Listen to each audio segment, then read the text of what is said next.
Good afternoon, everybody. This is Ian again with Mountain Moose Reviews. I'm doing another top 5 video today. This one is my top 5 personal choices for handguns or sidearms, depending on how you want to phrase it. So I've been doing a lot of top 5 videos. Why top 5? I don't know. Everybody seems to like top 5 stuff. So the reason I'm doing this, though, is because a lot of you have decided, holy crap, this COVID thing is scary. People are freaking nuts. They're trying to kill each other over toilet paper. I gotta protect my TP. So I'm going to go buy me a gun. You haven't ever bought a gun before. What are you going to buy it in?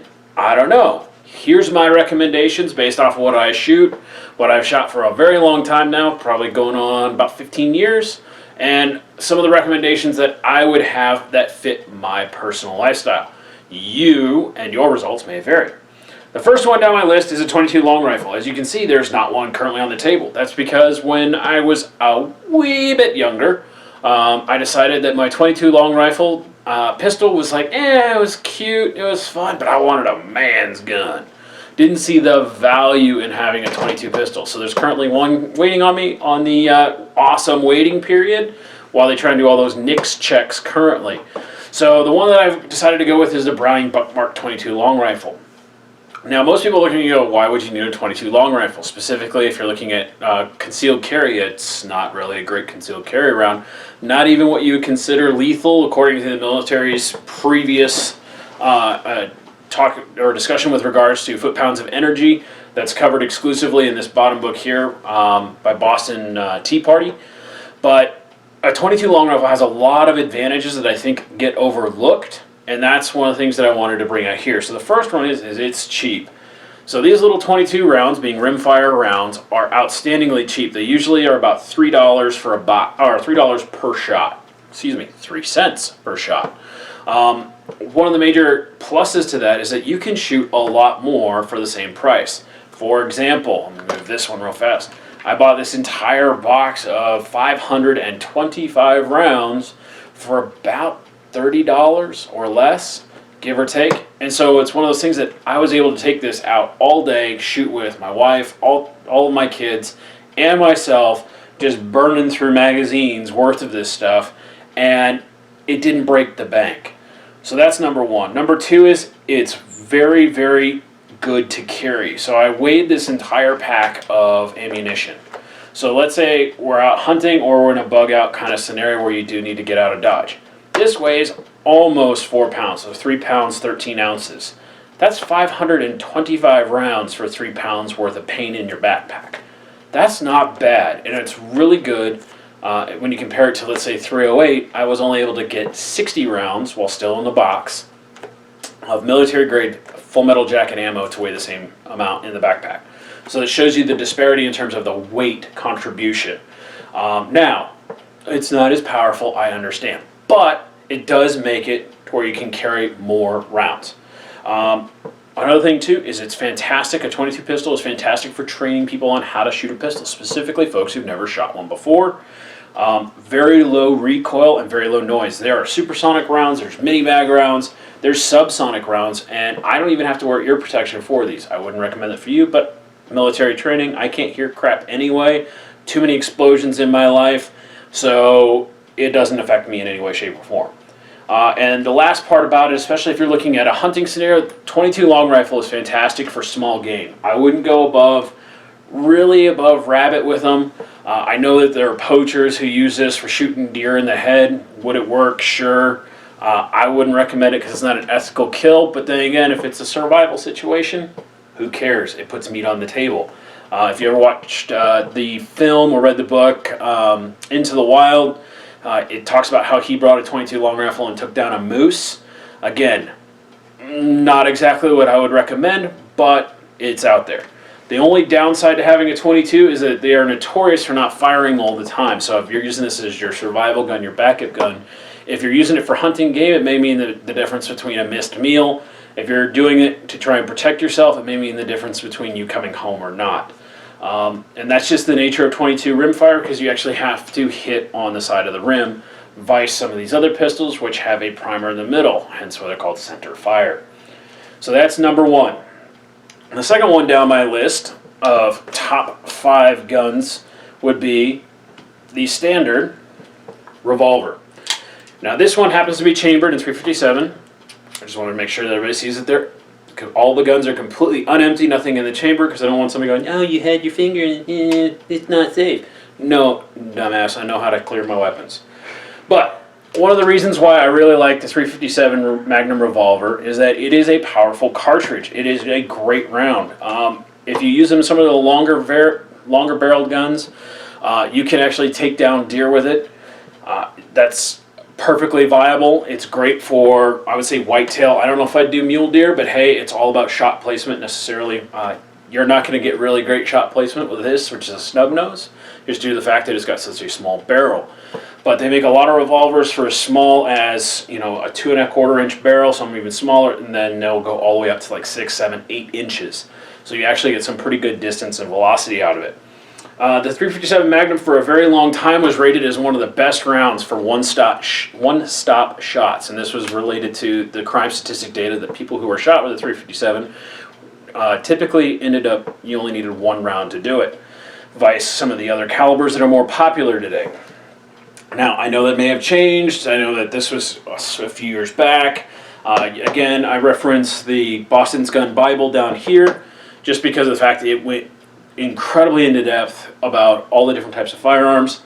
It's still a good round and still viable, I think, for both personal protection as well as for hunting. Now, one of the other things that I wanted to talk about too is that this has a little bit of adaptability. So one of the great things about 357 Magnum revolvers is that you can also shoot 38 Special plus P, 357 Magnum, and then there's some 357 plus P, which is really, really hot stuff. So you can shoot a tamed down round or a lower round for somebody who is more recoil sensitive. So that's good, but you can also carry stuff that's a little hotter. So if you want to carry it for, let's say, black bear, if that's something that you feel is something that's in your area that you're concerned about, I would consider it okay for black bear. Not the greatest, not the worst, but probably better than like a 9mm, just in my opinion. The last thing I want to talk about with revolvers is that they are inherently more reliable than a semi-auto. And I say inherently just due to the fact there's less moving parts and pieces that you, the human, the major source of possible interference, can have. So with a revolver, it's simply put it in. This one does not have a hammer. Most of them have a hammer. It's put it in, aim the hammer, and then pull the trigger. It rotates the barrel. As long as the timing on it is right, you can keep doing it until it's dry. So that's what I like about revolvers, is that once the cylinder is in there, my action is limited to trigger pull and aiming. That's the only thing I can mess up. Vice a semi-auto, a lot of people will get caught riding the slide forward, and I'll show that when I get to them. But where they will cause jams or hiccups, or you'll have the number one, at least in my opinion, the number one safety issue or source of malfunctions, which is the magazine itself. The one common downside that people bring up with revolvers is the fact that they say, oh, they're of limited capacity. And that's a very valid argument. This particular example is a Ruger SP101. And as you can see, I don't even have a 6-shooter. This one is a 5-shooter. Now, there are some that will shoot.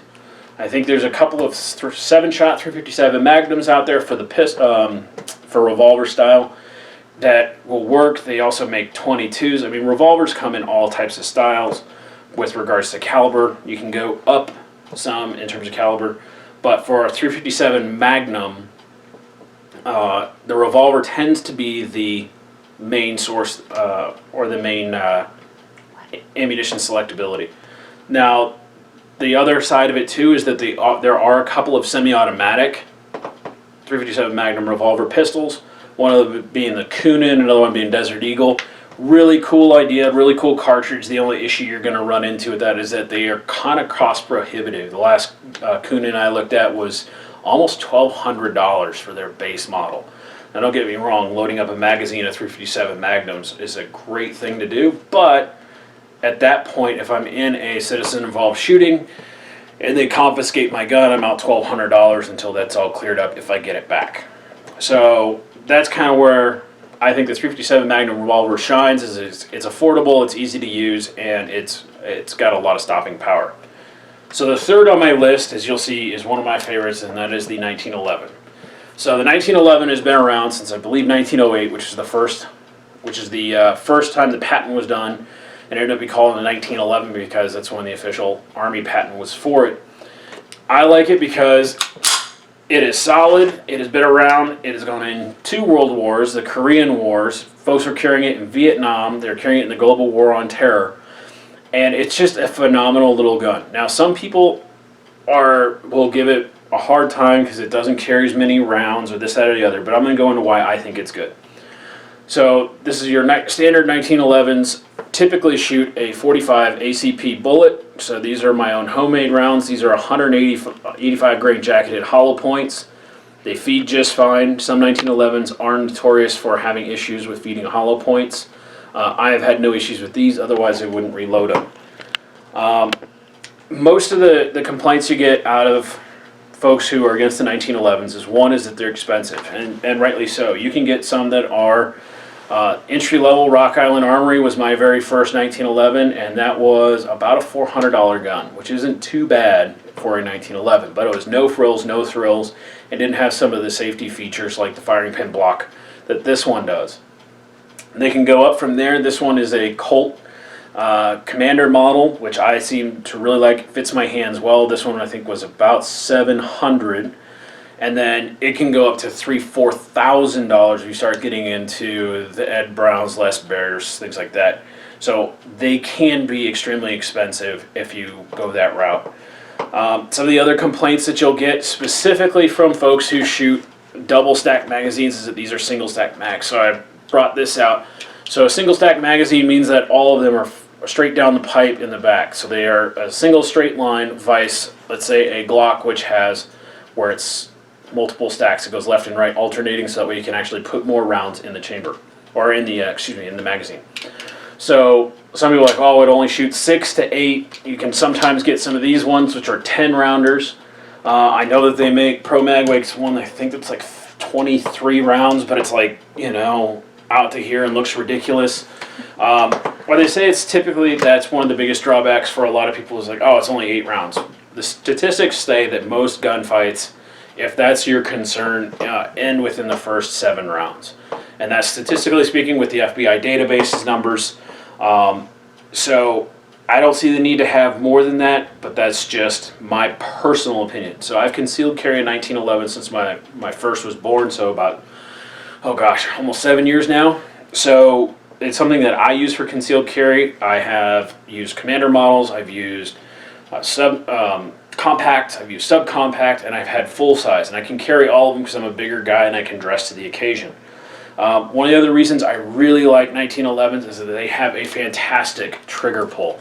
So one of the things that barely any pressure, and that trigger pull is fantastic. And the reset on this particular model is just one of those ones that I feel is so much better than, say, one of my other guns I'll talk about, like a Glock. A standard Glock pistol, to me, is harder. It's more squishy, and one of the issues that you'll start to see is with a really crisp, good trigger, just like with rifles, it is a lot more accurate inherently because you're not having to pull harder, so you're less likely to cant your rifle or your pistol one way or the other just trying to manipulate the trigger.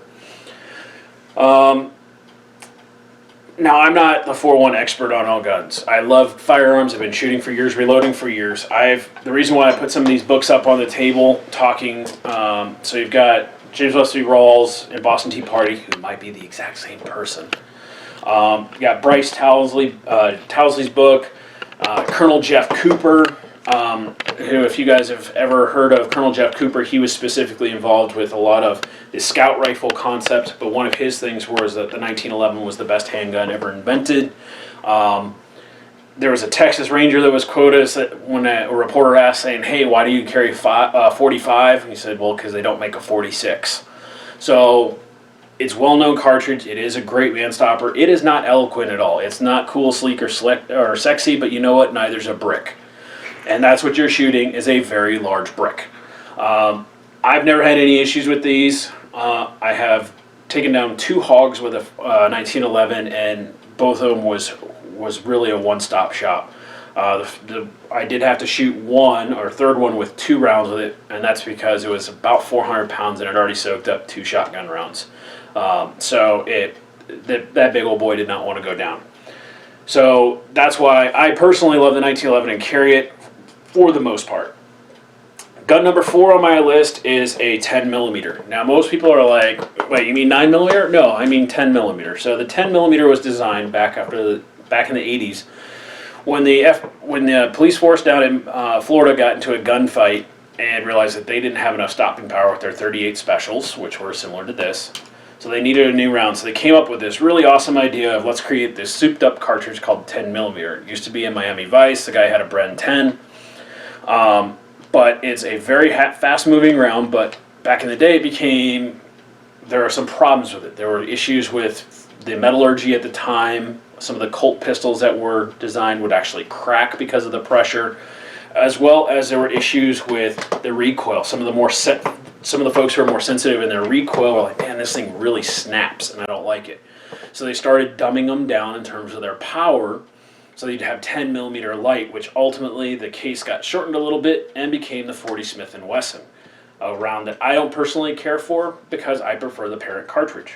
So the 10 millimeter, from what I found, is fantastically effective against game, and it has a lot of kinetic energy. You're shooting the same bullet that a 10 millimeter has, but faster. The one that I have personally picked up to carry is this particular model. This is a Glock 29. It is a 10 millimeter auto. It is a double stack magazine, as you've seen. And I actually carry this whenever I go bear hunting. The reason why is because it's one of the few guns or one of the few calibers that's recommended for a semi-auto by some of the fishing game wildlife folks for specifically dealing with black bear or with brown bear. So instead of carrying a big, huge honking pistol, like a big, huge honking 44 Magnum revolver, I chose a 10 millimeter because it's lighter, it's easier for me to carry. The big things that I really like with it is because of the 40 caliber's popularity with the 40 Smith & Wesson, there's a lot of different types of bullets that are being made for it. If you can see, these ones here are the Leahy Defense rounds, or the Extreme Penetrator rounds. They're specifically designed for deep penetration, which I load in for all of my bear rounds, just because of the fact that I want to make sure that it gets to vital areas. I've read far too many stories of folks who've gone hunting, shot a bear with insufficient rounds, and it hasn't been able to penetrate through the fat, specifically if you're going in the fall. I've been told and read research on stuff where you can actually take the 40 Smith & Wesson rounds and use them in a Glock 10 or in a 10 millimeter. I personally wouldn't do it unless it was a very, very I had no other option. But the bore diameter for the bullet is the same, and you should be fine because the only difference is the case on it is neck down just a hair.